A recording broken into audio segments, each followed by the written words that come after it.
Tonight, Labor's landslide election win, Roger Cook chosen to lead the state for the next 4 years. A disastrous night for the Liberals, Libby Metham's leadership under fire as questions are asked about the party's future.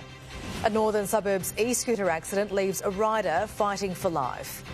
Cyclone Alfred's second wind, a sting in the tail of the monster storm, sent parts of Queensland underwater.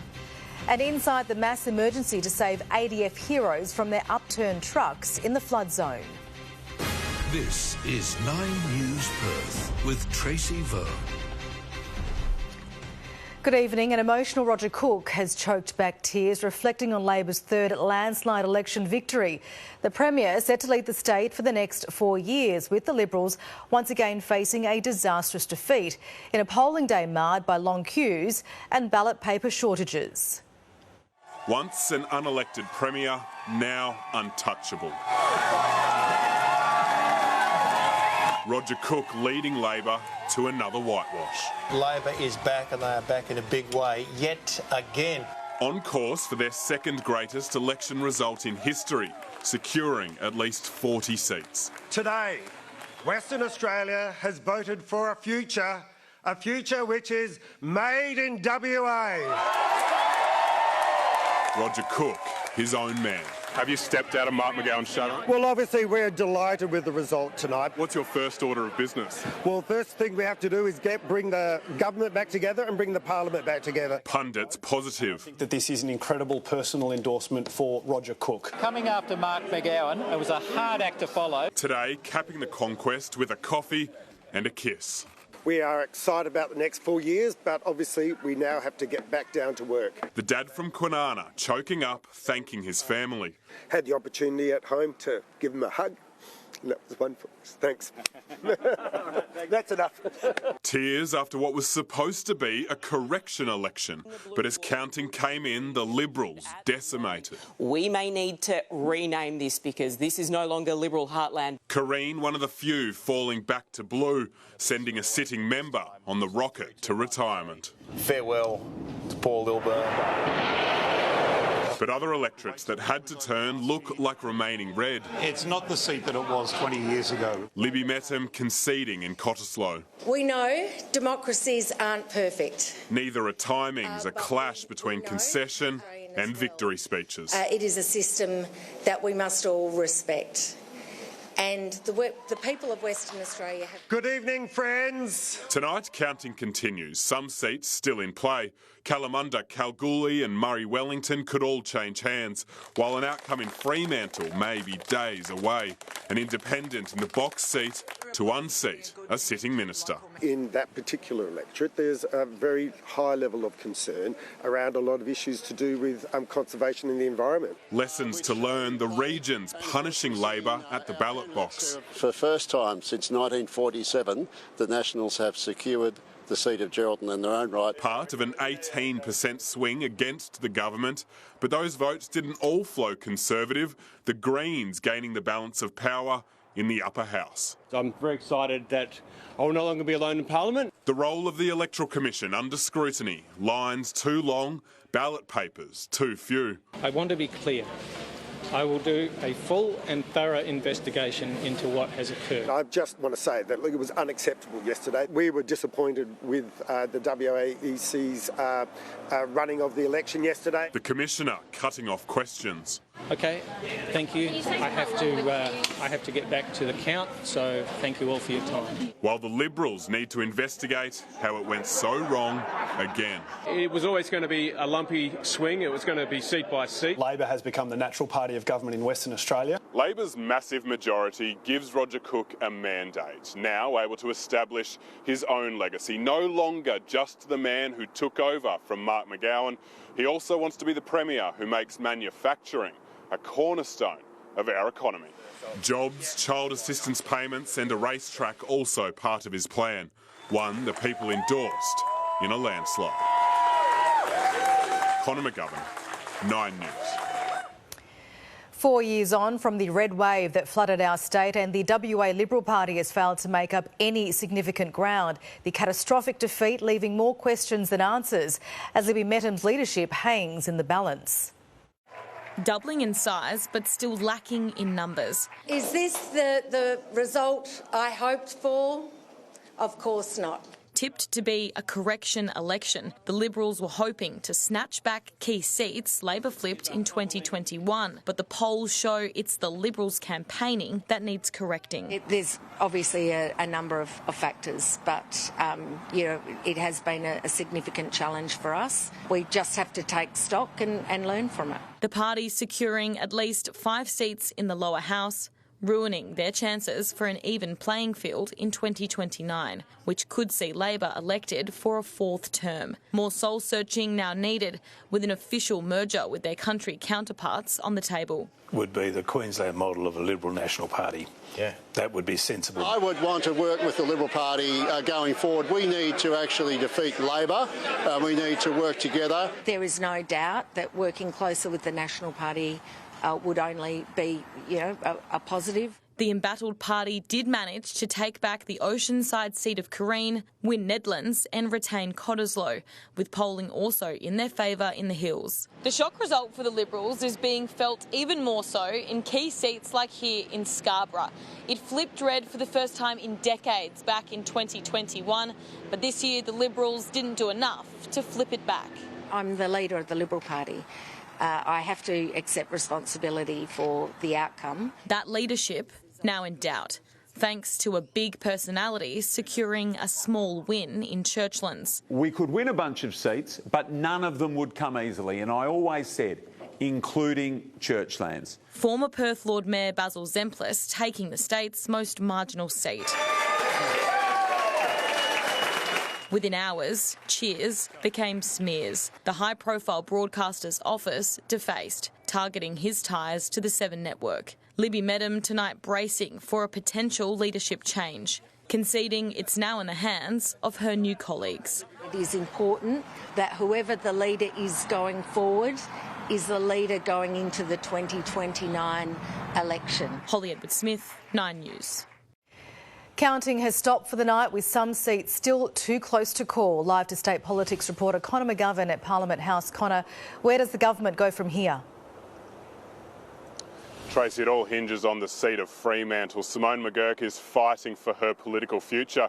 She's the sitting MP there, but she's also the Minister for Water, Training and Industrial Relations. So Roger Cook's new cabinet can't be decided until her position is better known. We've just been told that a recount will start in Fremantle tomorrow morning at 9 a.m. So that means that vote counting could continue well into the end of this week. The Labor caucus, they're going to meet before then, but any decision-making powers they have are effectively at a standstill, at least until we know whether the seat of Fremantle stays with the government or if the independent challenger Kate Hewlett claims the seat of Fremantle as an independent, taking a lonely seat in the chamber between two parties of government. The race is tight for some areas. Connor, thank you. Labor's landslide here in WA is providing some hope for the Prime Minister. Attention now turning to the federal election, with leaders and party insiders tonight eyeing exactly how the West was won. For most of Australia, Roger Cook was unrecognisable 2 years ago. In Western Australia, he's now unassailable. Friends, enjoy tonight, because we get back to work tomorrow. Labor's new man with a new mandate. Nearly 58% of the statewide two-party preferred vote. The swing away from Labor, but more than enough for a third thumping majority in a row. This is the second largest victory in history in Western Australia. It is fair to say it's not the result that we hoped for. Big underperformance. You asked me for my perspective, though, and I'm looking where the opportunities are, and I'm saying it's in the mortgage belt where people are really doing it tough. They weren't sitting there with baseball bats for Roger Cook. I think the reality is he's been able to distance himself from federal Labor. Any distance between the 31st Premier and 31st Prime Minister set to evaporate, with WA vital for the upcoming federal election. Roger's been a friend of mine for a long period of time, since before either of us were in politics. With the Prime Minister's own re-election bid on hold, a new factor looms after a late-night call with British PM Sir Keir Starmer. Assembling a new coalition of the willing to help in Ukraine, Australia open to the prospect of peacekeeping troops, but still a long way from a commitment. There is no mission at this point in time. You can't have a peacekeeping mission without having peace. Australia will join allies at a meeting in Paris on Tuesday. Charles Croucher, 9 News. For days, southeast Queensland has been on edge, but just when it seemed the threat of ex-tropical cyclone Alfred had passed, wild winds and heavy rain have battered Brisbane. As we go to air tonight, a flood emergency is unfolding. Homes beginning to go under in the capital and further north in Hervey Bay. After days of holding its breath, Brisbane hit hard. The aftermath of Alfred, mightier than the moment he struck. Relentless rain, the sheer amount of water, too much for this city to handle. Low-lying riverside suburbs now going under. Many people aren't aware of how quickly the flooding comes up and just the sheer volume, speed and the debris, so it's quite dangerous for everyone. The worst case scenario that we have here right now. As the system continues to come across the coast, there is no doubt that it continues to pack a punch. 3 hours north on Queensland's Fraser Coast, another unfolding emergency. Hervey Bay copping 320 millimetres in a matter of hours this morning, turning yards into waterfalls, leaving locals of all types searching for higher ground. The flooded forget it message still being ignored. In Brisbane's north, buckling roofs. Residents of this Brighton home evacuating 10 minutes earlier. Oh my God! A tin roof in Redcliffe hanging like a piece of wet washing. Gaping holes left in homes as 80-kilometre-an-hour wind gusts battered the Bayside township. It is horrendous. There are trees down everywhere. There's just debris everywhere. There's roofs off. Yeah, pretty bad. Because it's moving so slowly, there's going to be a lot more of this. The Moreton Bay region reeling from a rough night. The winds rage, cutting off roads, blanketing many with debris as the wild weather continues to eat away at some of our country's most iconic beaches. Alfred's build-up over the past week putting Brisbane residents under a false pretence. We did hear the tree fall down. We were watching TV. I think we got a little complacent. We sort of prepared on Friday night for a big storm to come through and nothing really happened. Today, a Sunday morning clean-up. But as the wind drops, the rain persists. 24 hours ago, it felt like Alfred was a fizzer, but now these streets are filling up fast and the biggest challenge could lie ahead. Usually dry reserves, looking more like rivers. Residents now getting out. Footy fields turn to pools. A torrent at Mount Tamborine.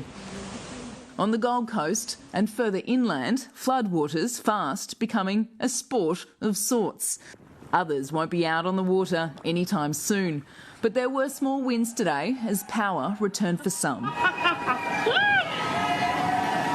Over 300,000 properties, though, still remain in the dark. At Brisbane Airport, passenger flights have resumed, but flying conditions remain far from ideal, and Alfred isn't done yet. I want to assure Queenslanders that our resolve to make sure that this great state gets back on its feet will be unwavering, and we'll be here for the long haul. In Brisbane, Alison Petrowski, 9 News. And Lily Greer is in Brisbane, where streets are going under right across the city tonight. Well, here on Brisbane South Side, the rain has just not stopped, and that is going to make a lot of homeowners very anxious tonight who have got flooded streets, because the flooded streets are going to get a lot worse tonight, you'd expect. Here at Tingalpa, this road, Wynnum Road, coming off the Gateway, it is a major thoroughfare in Brisbane at the moment. It's completely blocked off by a torrent of brown floodwater. This street on the other side of me, Boundary Street, homes, cars are all underwater. A homeowner made their way out on a paddleboard just before and had a chat to me. They said in their house on the bottom level, the water is up to chest height. It's hectic. It's hectic. Some really scary conditions for homeowners here, and we know this is a similar story right across south Brisbane suburbs, places like Greenslopes, Carina, Coorparoo, places where they didn't necessarily see road closures due to flooding back in the 2022 floods. They're seeing it now, and it is very, very scary. People in homes here, I can tell you, they have evacuated for the night to try and find drier suburbs. They have packed up their most important belongings into the car and gotten out, because it seems like here on Brisbane South Side, the rain is really picking up. It is only going to get more intense for so many suburbs tonight. Two soldiers are tonight still being treated in hospital for serious injuries after they were trapped in a military truck which rolled several times in northern New South Wales. The troops were helping with the flood emergency near Lismore, where the disaster unfolded, prompting a major emergency response. In a paddock south of Lismore, a Defence Force truck lays on its side. Another, just metres away, overturned on Tregeagle Road. The two Rheinmetall Man military vehicles had been travelling in convoy on their way to help the SES with a fallen tree. Sydney Morning Herald chief photographer Nick Moyer among the first to come across the scene. Coming up the hill and saw this, giant thing up on the road, and I actually stopped, got out my long lens to have a look, and it was like, holy crap. So I got out and started going up to see what was going on, and immediately, there was only a couple of medics or something, and it was obvious that there was a lot of injuries. The crash triggered a mass emergency. 32 soldiers were inside the vehicles, 13 seriously injured, the worst suffering spinal injuries and broken bones. All were taken to hospitals in Lismore, Tweed Heads, Ballina and Byron Bay. In my 32 years of policing, it's the largest accident scene that I've been to. The circumstances surrounding the crash are now under investigation.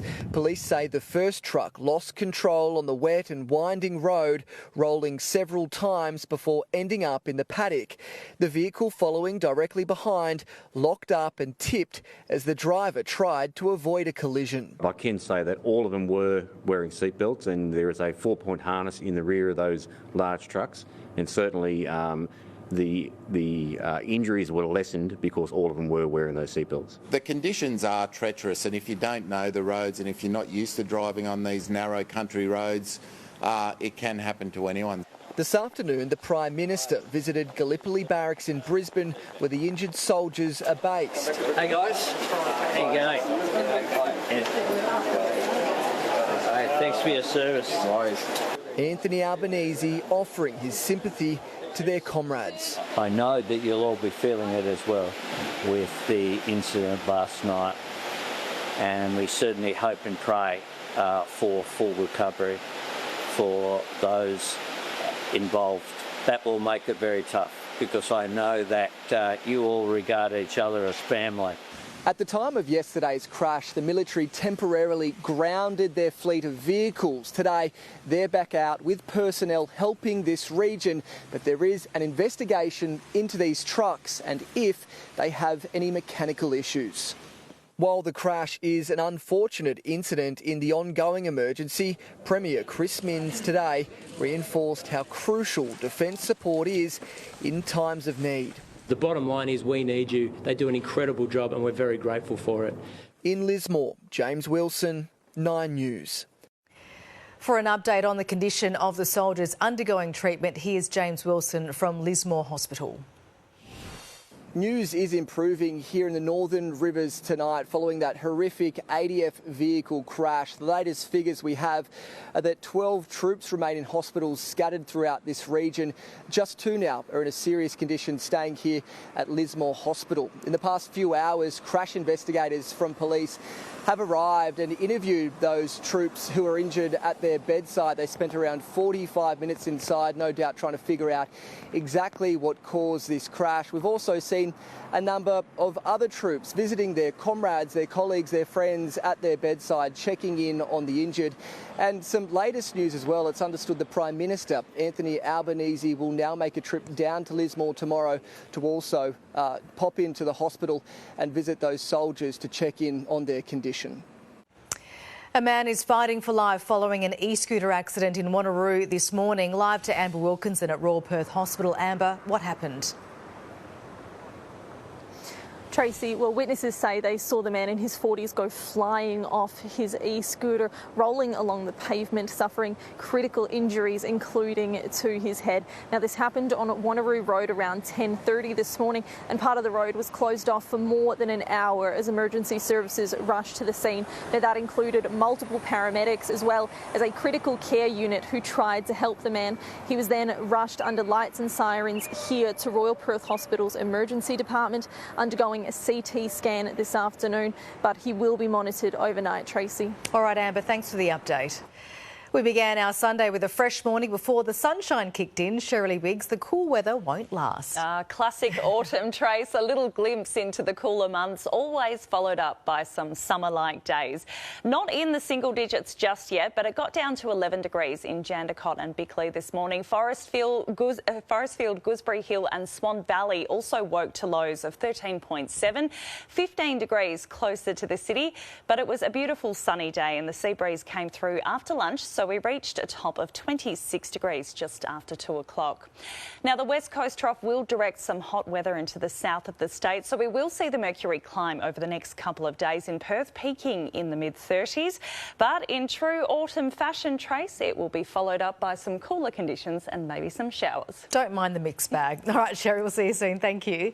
Still to come tonight, a deadly crash in our northern suburbs. A man in his 40s killed slamming into a power pole.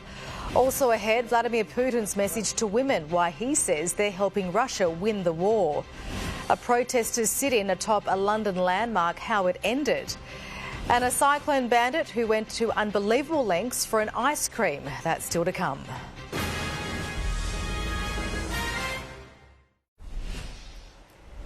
A 41-year-old man has died after his car collided with a power pole in Carramar.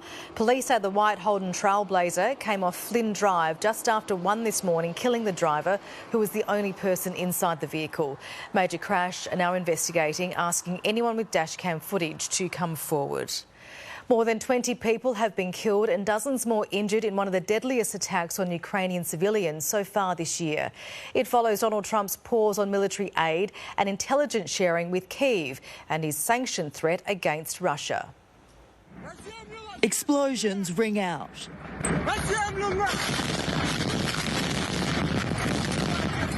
Another devastating attack on Ukraine.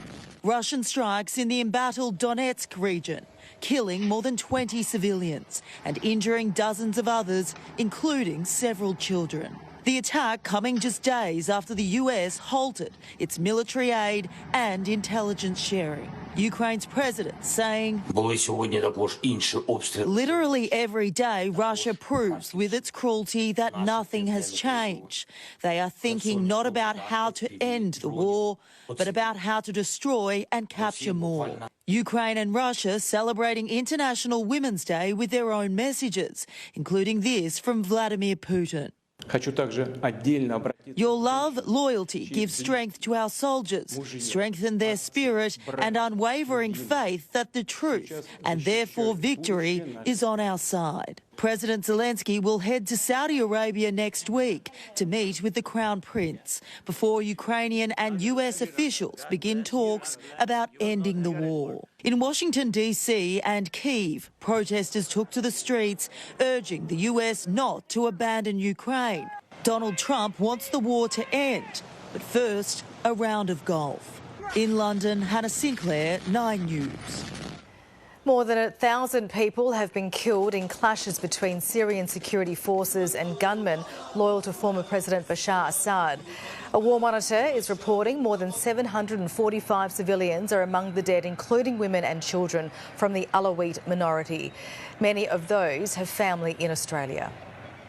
They're living in fear, they're living not knowing each day whether or not they're going to survive. And we can't do anything about it. It's horrific. It's a horrific feeling. Australia's Alawite community is planning to write to Prime Minister Anthony Albanese, urging him to condemn what it has labelled a massacre. Pope Francis is showing a good response to his treatment, according to the Vatican, with doctors even recording a slight improvement in his condition. The 88-year-old pontiff has been in hospital for more than 3 weeks with a severe respiratory infection. The latest update from the press office adding the Pope was able to alternate rest with work activities. A state of emergency has been declared in a part of Long Island near New York City as a brush fire spanning several kilometres raged. Huge flames towered over a major local highway, leaving drivers terrified. At least 2 commercial structures were damaged. The fire is now 80% contained. A lone protester has been brought has brought part of central London to a standstill after climbing the city's iconic Elizabeth Tower. The barefoot man scaled the structure with a Palestinian flag, authorities closing Westminster Bridge and nearby streets as negotiators tried to coax him down. He was eventually brought down by a cherry picker. While many sheltered at home during yesterday's Cyclone Alfred, one man ventured outside to try and take advantage of an empty Gold Coast restaurant. Once he broke his way in, the food inside proved simply too good to resist. Smashing through a glass door, opening it from the inside, a looter helps himself to a usually bustling Broadbeach restaurant, locked up at the height of ex-tropical cyclone Alfred's Gold Coast assault. It's very brazen of him to come midday. First, he snoops around the till before opting for something a little sweeter. We were a bit worried to start, and then we realised they walked past all the expensive liquor and wine and went straight for the gelato cabinet. Helping himself to 6 scoops of Gemelli's gelato, taking his time to savour the flavours. I think he had a bit of everything, but he definitely had a good dig at the pistachio. Yeah, we were a bit short on it last night during service. There's a bit of a humour in the whole thing because it was like a mouse with a mousetrap with the cheese. He walked past the gelati cabinet, he was like, oh, gelati. But as he goes to exit with a full stomach and 2 bottles of whiskey, he leaves something important behind, his phone. The accused thief returning just an hour later to pick up his device, but police weren't far behind, chasing him from the restaurant and arresting him just down the street. Police laying 2 charges against a 40-year-old man, but a ban from Gemelli won't be part of the punishment. Come down to Gelato Gemelli in Nobbies and we'll be more than happy to give you a free sample, and even if he wants to come back for a free scoop, we'll happily we'll give one for him. Emily Saunders, 9 News. A Perth teenager's Cockatoo crusade coming up, how the 19-year-old is helping boost our endangered population. Plus the new drug tip to improve the eyesight of thousands of Australians. On the run for 40 years, a prisoner who escaped in 1987 is finally caught. And the great balls of fire shooting across the night sky, we'll explain next.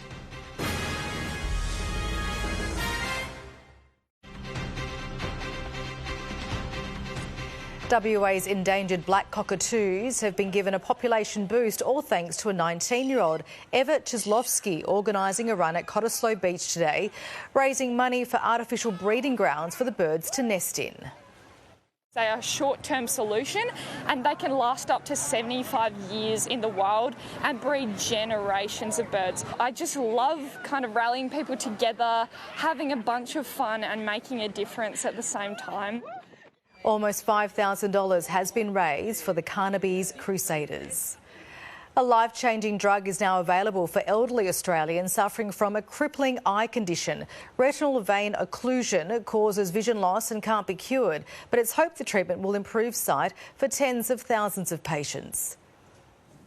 A needle to the eye would make most people squirm, and Sushil Pillai is no different. I was very, very apprehensive when they told me they were going to put an injection in my eye. But for 3 years, that's exactly what has allowed the 60-year-old from Sydney's inner west to see again. The vision in my right eye was blurry, you couldn't focus on things. He was diagnosed with the debilitating condition, retinal vein occlusion, a blockage that causes fluid to build up in the eye. It can lead to vision loss, blurred eyesight and colour distortion, making daily tasks challenging. It can impact their ability to read.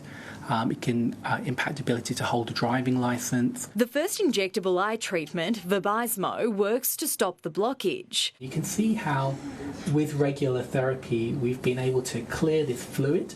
It has only been available through a clinical trial until now. The federal government adding the drug to the PBS, slashing the cost from $934 a course to $7.70 for pensioners and concession card holders, and around $31 for general patients. This new drug is not only highly effective, more effective than some of the others on the market right now, there's also the possibility of longer intervals between injections. This is a major step forward compared to treatments that we've had previously. Sushil's life transformed, and now a chance for many more to benefit. Claudia Radoljak, 9 News. After nearly 40 years on the run, a Puerto Rican prison escapee has been arrested in the US. The man was tracked down in Florida thanks to fingerprints taken in 1986. You got a warrant for your arrest out of Puerto Rico for escaping prison down there, okay? Yeah, but they told me they don't want me about 2 times. Now they do. His criminal history includes robbery and aggravated battery with a deadly weapon. Pulled from the depths of a US river, this car could help solve a 67-year-old mystery. Officials believe it belongs to an Oregon family of 5 who disappeared in 1958, with the bodies of 2 of the children found floating further down the river months later. The car was located by a diver who spent 7 years searching for it. A slow-moving fireball has been spotted tearing across the night sky. Onlookers posting videos of the space junk appearing around 10 last night. It can't be plane. I'm recording. Oh my God. No, it's a friggin' meteorite shower. The Australian Space Agency is investigating where it came from. The Kangaroos are looking to the future, but they are unashamedly embracing the past this weekend. John Dugdale is a North Melbourne AFL club legend, and the Roos rolled out the welcome mat to celebrate his birthday. Regardless of where North Melbourne finishes this season, it's a year of celebration. The club's 100th year in the competition. In fact, the birthday theme is a common one around Arden Street. The guest of honour on this occasion is 89-year-old John Dugdale, North Melbourne royalty. There's his kick. It's going towards the pocket.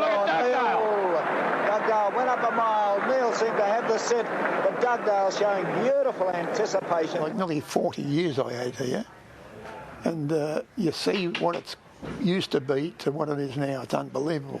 Wide-eyed, the Kangaroos class of 25 gathered to reflect on a truly magnificent career. 248 games, best and fairest winner, club captain, All-Australian. Dugdale's number 6 is among the club's most revered. It's currently worn by George Wardlaw. Obviously big shoes to fill, but ultimately it's an honour. He's doing all right, isn't he, John? He is. He's doing well. Yeah. He'll be all right, no worries. Dugdale's toughness wasn't restricted to his playing days. As selector in 1977, he defied then-coach Ron Barassi, who wanted to drop Malcolm Blight for the grand final replay against Collingwood.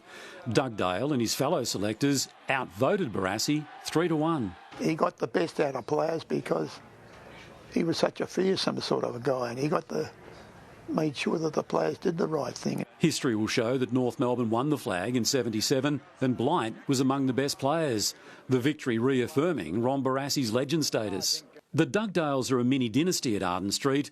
2 of John's sons also played, Glenn and Dean, and there might just be a 3rd generation coming through the ranks via Harrison and Freddie. A birthday to remember for John. Happy returns all round, and this was one very happy return to Arden Street. Tony Jones, 9 News. Artificial intelligence set to supercharge Telstra's 5G network still to come this Sunday night, when 6G is coming and what it means for your mobile coverage. And the Perth suburb that's just broken an unusual Australian record. But first, Bonnie Raynor is here with sport. Now, Bonnie, a giant statement to start GWS's season. Led, of course, by a couple of West Aussies, Trace, the Pies pushed aside in an ominous warning to the competition. Tensions boil over on a dramatic day that brings more match review scrutiny. The Blues make a massive decision on Charlie for the MCG's opener. And the Forest fairy tale continues. They take down another significant scalp.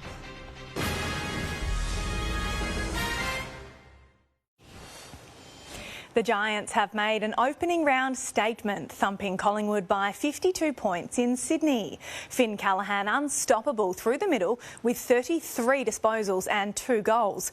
But the clash taking a heavy toll on both sides. Giants ruckman Kieran Briggs sent to hospital with a neck injury, while Nick Dacos failed to finish the match.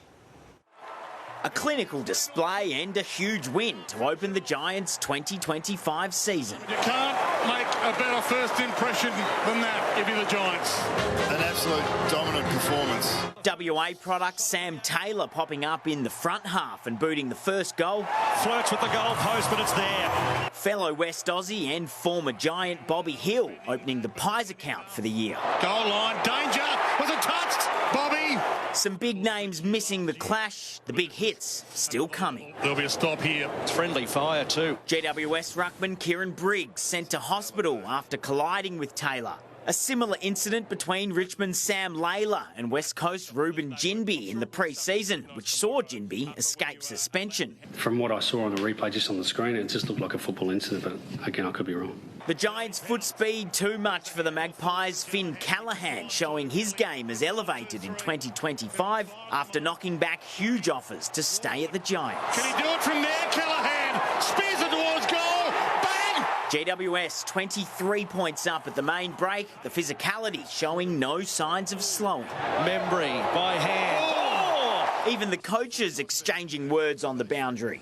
Collingwood's day getting worse with the side of Nick Dacos going down. The midfield star finishing the game with cramps before three-quarter time. A few of our players were cramping. Yes, 28 degrees out there. It's pretty hot. A Giants statement early on, running out 52-point winners. Jones on his own, calls for it, scoops it up, has a bounce, his eyes light up, second bounce, third bounce, 25 metres out, check side, goal, scintillating stuff. Our pressure, our intensity around the ball was first class. I thought the way that we moved the ball was really strong. Joel Saratzis, 9 News. Carlton will be without Charlie Curnow for their season opener against the Tigers on Thursday night. The Blues resisting the temptation to play the gun forward as he recovers from a knee injury. But there was plenty to celebrate today at Princes Park as the son of a gun received some good news. A day out with the fans, but not the Charlie Curnow update they were hoping for. He won't play round one. I think we've sort of decided to be a bit more patient there. While Curnow trained well, the Blues are being risk-adverse with the two-time Coleman medalist, but the outlook is much more positive when it comes to Sam Walsh, who almost certainly face the Tigers. Obviously, we know the calibre of players they are, which obviously makes a big difference. What they provide on field isn't purely just their football ability, but also ability to help others and really, breed confidence within the group. And there'll be an injection of youth too. The Carlton faithful overjoyed when told Lucas Camporelli will debut. While Lucas was scooped up as a father-son in last year's draft, having a Camporelli on the G will evoke good memories. Dad Scott featured in Carlton's last premiership back in 1995. Front, Camporelli lines up and gets the goal. The Blues would love nothing more than to relive those glory days, not least the skipper. We feel like we've grown as a side, which I'm sure a lot of other sides have over the summer, but until the footy starts, it's all a bit of talk at the moment, but we're confident, we're optimistic, and we're just ready to crack in. Clint Stanaway, 9 News. Western Australia has been forced to settle for a draw in their Sheffield Shield clash against New South Wales. The hosts were in pole position after Hilton Cartwright's unbeaten 171, declaring with a 281-run lead, but ultimately running out of time despite the bowlers' best efforts. Joel Paris has bowled an absolute juffer. It stayed low. WA now facing a must-win final round fixture against Victoria next week in order to qualify for the final. The Western Force have lamented their lack of discipline in last night's 34-10 loss to the Waratahs. Force penalised 19 times, including 12 consecutive penalties in the second half, in what coach Simon Cron described as their worst display this season. Discipline was the key. We gave away too many penalties, and then ball security, just looking after the ball. So I think we were just a little bit loose with that, and it gave them so much possession. Force sweating on the severity of a knee injury to winger Dylan Peach, now looking to snap their two-match losing streak when they face the Crusaders on Saturday. Well, the Nottingham Forest fairy tale rolls on with the club off. Liverpool is streaking clear on top, now out by 16 points after a 3-1 win over Southampton. And Jason Day is in contention for his first PGA Tour win in almost 2 years. The Australian sitting fourth, just 3 shots behind outright leader Colin Morikawa after firing a 3-under par 69 in the third round at the Arnold Palmer Invitational. Unheralded Aussie Carl Phillips is closing in on his maiden win. The 23-year-old Tour rookie holding a 1-shot lead heading into the final round of the Puerto Rico Open. Tracy, great to have footy back. Not much local action, but of course next week is the one for the Eagles and the Dockers. Can't wait for Exciting that. times ahead. All right, Bonnie, thanks very much. Next, Australia's 5G network is set to get an AI overhaul, paving the way for 6G. Plus the elaborate farewell for Sydney Elephant set to join ours in Adelaide. And hot autumn days are on the way, Sherry. Tracy, a brief stint in the 30s from tomorrow before the mild weather returns, and we could see out the working week with showers. I'll have your 7-day forecast coming up soon.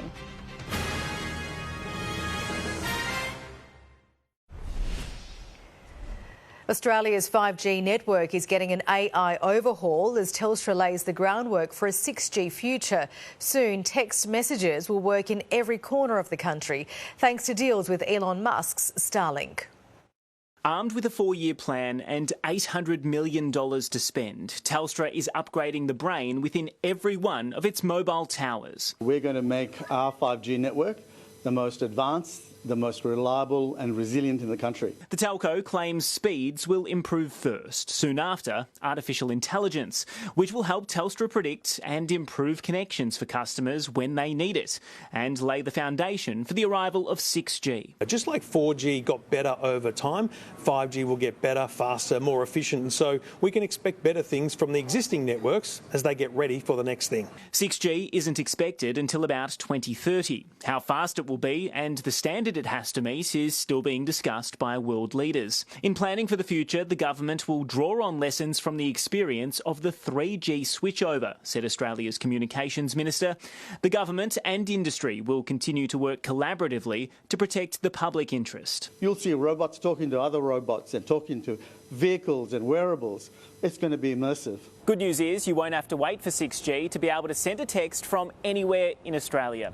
Right now, there's a big black spot in the centre of our country, but telcos are already signing deals with satellite company Starlink so that one day soon you'll be able to receive a call or an SMS from anywhere you can see the sky. We will see, probably within 2 years, satellite communication working on our existing mobile phones anywhere in Australia, and that's the big next step. That's a game changer, and this is all part of this future investment. Mark Santomartino, 9 News. 2 more Asian elephants will soon join Perth's Mermaid at Minato Safari Park in South Australia. Buddhist monks blessing the pair at Taronga Zoo in Sydney before they begin their jumbo journey. And while the transition it is bittersweet for the Taronga community, it also presents an incredible opportunity for Pak Boong and for Tang Mo to form new bonds with 2 other Asian elephant females from Perth and Auckland, living as part of a matriarchal herd. When they leave later this month, it'll be the first time Taronga Zoo has been without elephants for more than a century. But new residents, including water buffalo and a rhinoceros, will soon be moving in. A Perth suburb has broken an unusual Australian record for the most mermaids on a beach. 150 mermaids and 2 mermen gathered on the Coogee Sand as part of the City of Coburn's Coogee Live Festival this weekend. As you can see, it's joyous chaos, and our job is to have a really great time and have a great mermaid community here on West Australian beaches, especially Coogee. It marked the 3rd year of the Great Mermaid Migration, one of more than 130 free festival events. Warming up this week, Sherry is back with your full forecast after this break.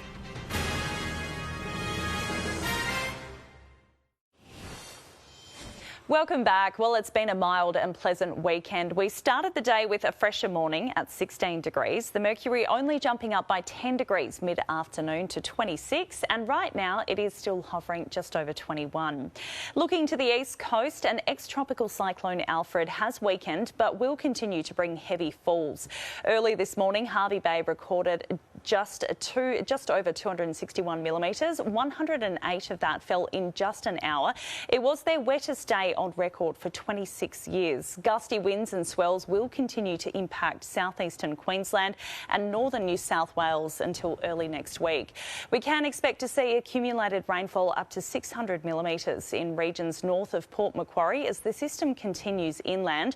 New South Wales Hunter Valley could see falls between 150 to 200 millimetres by tomorrow morning. Brisbane could still collect 80 mil of rain tomorrow, possibly heavier isolated falls. It is easing up from there though. Sydney in for just a shower tomorrow, more to come on Tuesday, a top of 27, and mostly sunny down in Melbourne, a hot 34 degrees.